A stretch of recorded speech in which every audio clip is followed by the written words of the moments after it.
still haven't calculated, and I think this is where I put a great deal of stock in this, because I think it's often overlooked. Those troops that the Germans brought out of East Asia were hardened troops that Zhukov had led, as Sy mentioned, when he gave, it was actually much more than a bloody nose, Kalkengol or Nomonhan. He bashed the Japanese army, something ferocious with tanks and artillery. Japanese looked primitive compared to the Soviet troops. So when they move these troops out of places like Siberia and so on, they're coming fully equipped, some of them on skis. They are well armed, and they are not novices. So when they get thrown into that battle, and they would have been thrown in earlier, because after August 39, the Japanese had decided in April, when they went and declared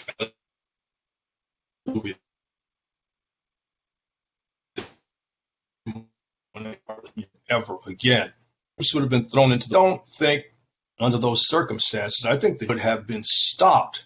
The real problem that people often ignore is that Stalin, God, thank God he finally turned the war over to Zhukov, because Stalin, like Hitler, was something of a disaster when he took control of things.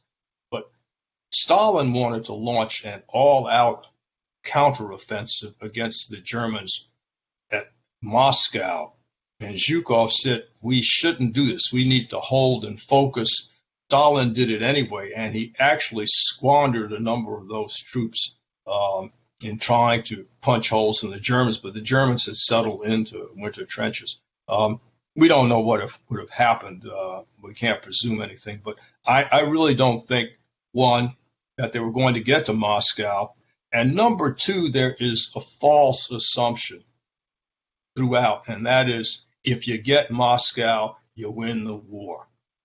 They ought to know better, because Napoleon took Moscow, went on to Borodino and got bashed, and then had to beat his way hastily out of Russia, leaving all those hundreds of thousands and there to die. They retreat, but then Stalin decided to hold the line, which he also did at Stalingrad, and they were able to measure up to it. But I don't think that there would have been any end to the war, even had the Germans managed to take Moscow. So that would be my sort of vision of it as I see it.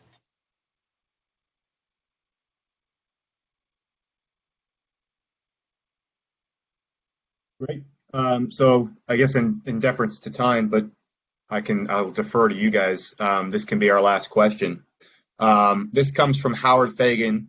Do you think that if the initial bombings before the invasion in Normandy was more effective, more progress would have been made and less lives would have been lost, especially at Omaha Beach? If so, how many lives would you think would be saved?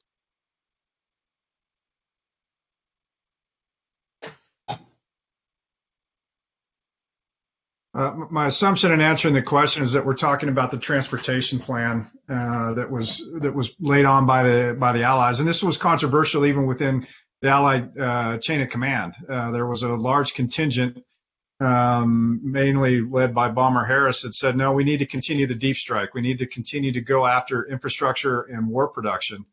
Whereas, and eventually it was Eisenhower's decision to try to isolate the battle space, using modern vernacular a little bit here.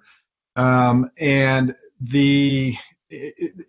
it's an interesting question, certainly because it brings into question the accuracy and efficacy of those raids. I think overall they were, and if you read the after action reports, I think that there was a good deal of success, and it was time and energy well spent in preparation. But with Omaha in particular, what you have, and it was really the problem with the close-in infrastructure of the Atlantic Wall. It was the inability of the Allies to strike close to the beach. And if you go back and read some of the accounts of the bomber guys, what they would do was get a crosshairs essentially on the target and then wait a couple potatoes, and most of the bombs would go long. That to say, the short answer is, would it have saved lives? It absolutely would have saved lives if we had the ability to be a bit more accurate. And quite frankly, if the weather had cooperated, we still didn't have a very capable through the weather ability in terms of accuracy. But also you begin to see, to a very limited degree, the beginnings of what we call today close air support. And it was, again, these skill sets developed over time. But again, kind of the short answer is, could it have been more effective? Yeah. Would it have saved lives? Yes. To quantify that's very, very difficult. I think it certainly would have helped out the men at Omaha. I think it certainly, but by the same token, it was certainly advantageous on the other beaches in terms of not only softening the battlefield, but isolating it in terms of the ability of the Germans to reinforce.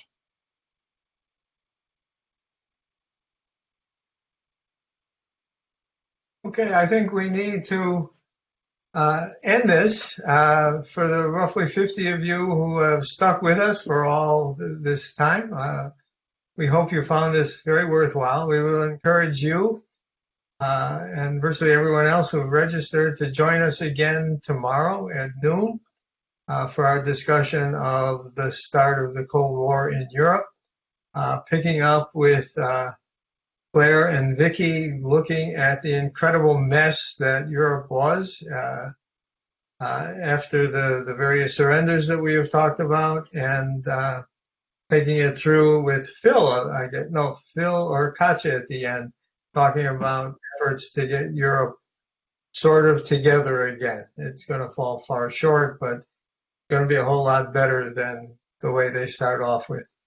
And let me thank Chris and John and Woody. And we all stuck to our times pretty well. Everybody was between 25 and 30 minutes. And we were terrified of you, Si. What? We were terrified of you.